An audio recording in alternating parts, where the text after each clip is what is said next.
Every day, we are surrounded by little moments that impact our experiences. These add up over time and impact the way we evaluate our happiness with a certain product, service, or company. Many businesses are pushing to improve their customer experience and are surveying their customers to determine their loyalty. This impacts what we call Net Promoter Score. Imagine that you have just joined a new gym. It's January 1st and you are just so excited to start your New Year's resolution. You're trying to live a healthier lifestyle. You've already researched gyms and good eating programs for weight loss. On January 1st, you take your first step into your brand new gym. After your first week at the gym, you receive a phone call and the representative asks you one simple question. They ask, on a scale of 0 to 10, how likely are you to recommend a colleague or friend do business with our gym? You stop and you think for just a minute. Let's take our gym example. Let's say it's your first week at the gym and you simply are not impressed. You've already signed a year-long contract too. You find that the staff is rude and lacks knowledge to help you work machines. You notice that the gym isn't cleaned often, and over the week you begin to dread walking into that brand new facility. Knowing that your experience has been less than positive, you provide the representative with the number of 5.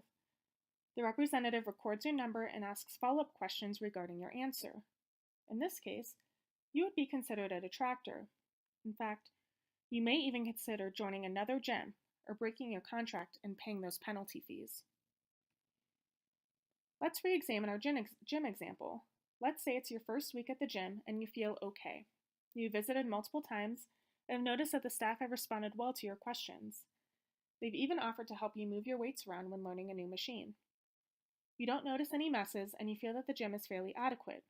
Though you don't necessarily look forward to going, you note that you already signed a year-long contract, so you go when it's convenient. Knowing that your experience has been alright, you may provide the representative with the numbers of 7 or 8. You would be considered a passive. Though you aren't negatively talking about the gym, you aren't talking to your friends about how they should join too.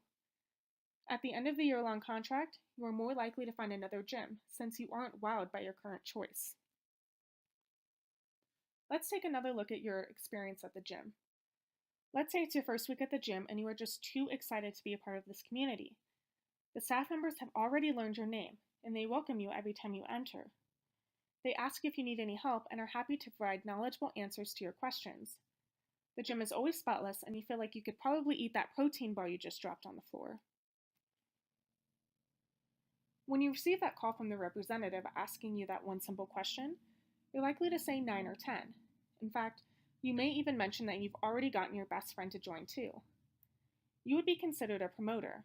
You're happy to have joined the gym and you have no major concerns or regrets. This simple question that is asked is used to calculate what we call NPS. NPS stands for Net Promoter Score, or sometimes Net Promoter System.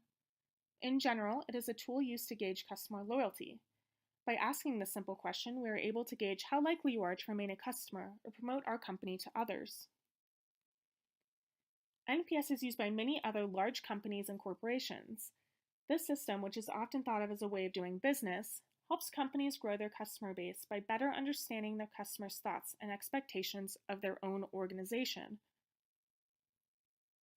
NPS is calculated by taking the percentage of detractors and subtracting that from the percentage of promoters. This means that those individuals that fall into the category of passives are not impacting your NPS score. The goal is to improve the experiences of the passives, so that the next time you call to ask that one question, they are likely to promote your company. Because of how NPS is calculated, any organization can have a range from -100 to 100. A score around 0 is considered neutral. Though your promoters and detractors are balancing one another, your passives can largely impact your NPS the next time it is calculated. An individual who answers 0 to 6 is a detractor. They negatively impact your NPS. An individual who answers 7 or 8 is a passive. They have no current impact on your NPS, but can eventually swing one way or another. An individual who answers a 9 or 10 is a promoter. They speak highly of your organization and are likely to bring you new business. Let's take an example where there are 10 individuals that have been asked to answer the NPS question. In this case, you get 2 promoters, 2 passives, and 6 detractors. You would take your 20% for your promoters and subtract 60% for your detractors. This means you would have an NPS of negative 40. You are likely to lose a lot of business in the future. In fact, you may notice that the reviews on social media are negative. You may even see trends where reviews are commenting on the cleanliness of the gym and the lack of expertise and friendliness offered by the employees. The worst part, you see recommendations for other gyms in the area. In another example, you get 6 promoters, 3 passives, and 1 detractor. You would take your 60% for your promoters and subtract your 10% for your detractor. This means you would have an NPS of 50. You're likely to gain new gym memberships from members' recommendations and reviews. You still want to work on turning your passives into promoters, but you're in a pretty good spot. We always want to strive for a high Net Promoter Score. In general, a high NPS means that our customers are more likely to stay loyal to our company.